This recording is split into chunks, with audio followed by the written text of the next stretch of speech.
SIMA UI tahun 2018 tentang kesetimbangan. Perhatikan persamaan berikut. Berdasarkan asas Lickett-Lear, manakah pernyataan yang benar? Nah, untuk menjawab soal ini, kita harus tahu dulu apa sih asas Lickett-Lear itu. Nah, asas Lickett-Lear ini merupakan asas untuk memprediksi terjadinya perubahan kesetimbangan dalam beberapa faktor. Faktor-faktor itu yang pertama itu adalah konsentrasi zat. Apabila suatu zat ditambahkan, kesetimbangan akan bergeser menjauhi zat tersebut. Contohnya yaitu A ditambah dengan B menjadi C. Fasenya di sini ada gas.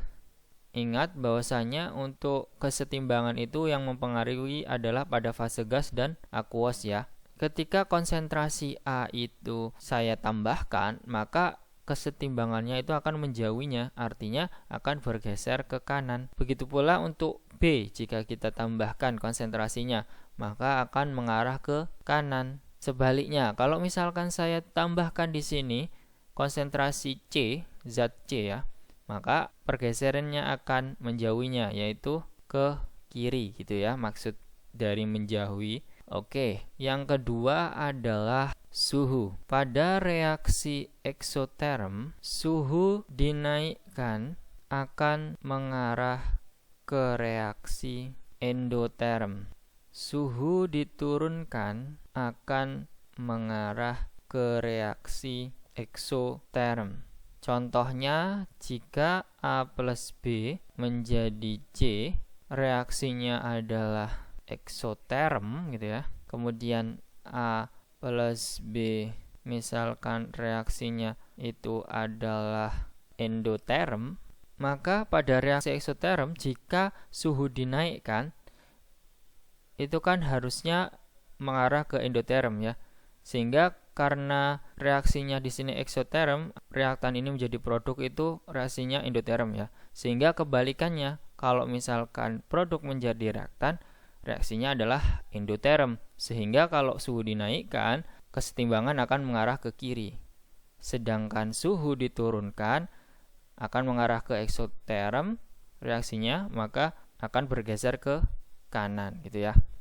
Nah, kemudian kalau reaksi endoterm di sini, jika suhu dinaikkan, maka reaksinya akan mengarah ke endoterm. Sehingga kalau dinaikkan suhunya, maka reaksinya atau kesetimbangannya itu akan bergeser ke kanan. Sedangkan suhu diturunkan akan mengarah reaksinya ke eksoterm, yaitu ke reaktan ya, pada reaksi endoterm ini. Seperti itu. Terus yang ketiga itu ada volume. Nah, volume dinaikkan maka mengarah koefisien tinggi. Kemudian volume diturunkan mengarah koefisien rendah. Jadi koefisien di sini adalah maksudnya itu jumlah ya, jumlah koefisien antara reaktan sama produknya. Dicontohkan misalkan di sini A plus 2B, di mana fasenya gas semua misalkan ya, itu menjadi 4C misalkan seperti itu. Nah, kalau misalkan volumenya itu dinaikkan mengarah ke koefisien yang tinggi, berarti yang mana? Ke kanan ya, berarti nanti ke pergeserannya. Kemudian mengarah ke koefisien yang rendah. Kalau mengarah ke koefisien rendah berarti dia akan bergeser ke kiri ya, kalau volumenya itu diturunkan. Nah, selanjutnya kalau misalkan volumenya diturunkan, maka mengarah ke koefisien yang rendah. Berarti di sini ada 3 ya, jumlah dari koefisiennya di reaktan, sedangkan yang di kanan itu berjumlah 4. Maka dari itu akan bergeser ke kiri, seperti itu.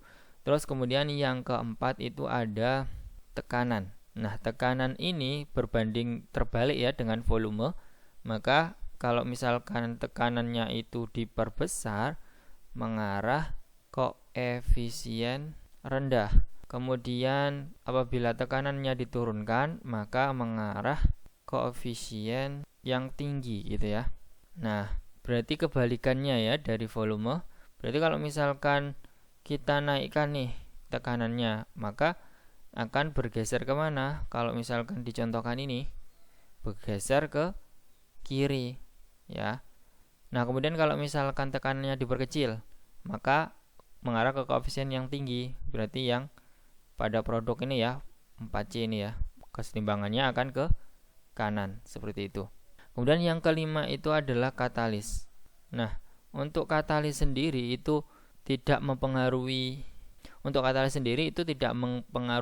kesetimbangan ya, melainkan akan mempercepat terjadinya kesetimbangan saja ya.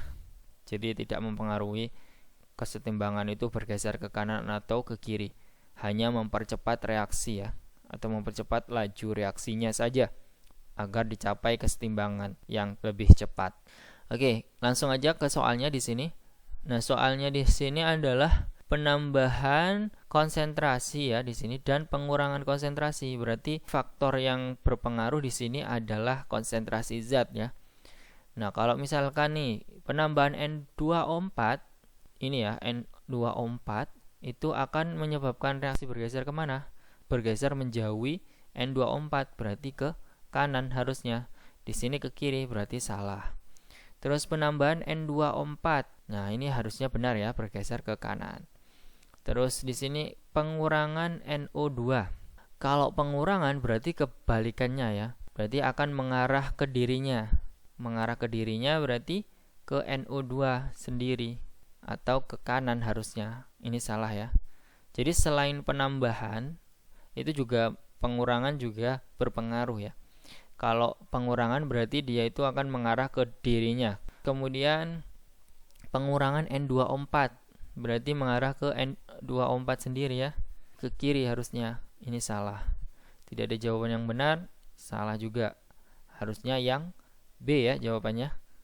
Oke, apabila ada yang didiskusikan silahkan tinggalkan di kolom komentar, dan apabila kalian menyukai video ini mohon di like dan jangan lupa di subscribe. Terima kasih, sampai jumpa.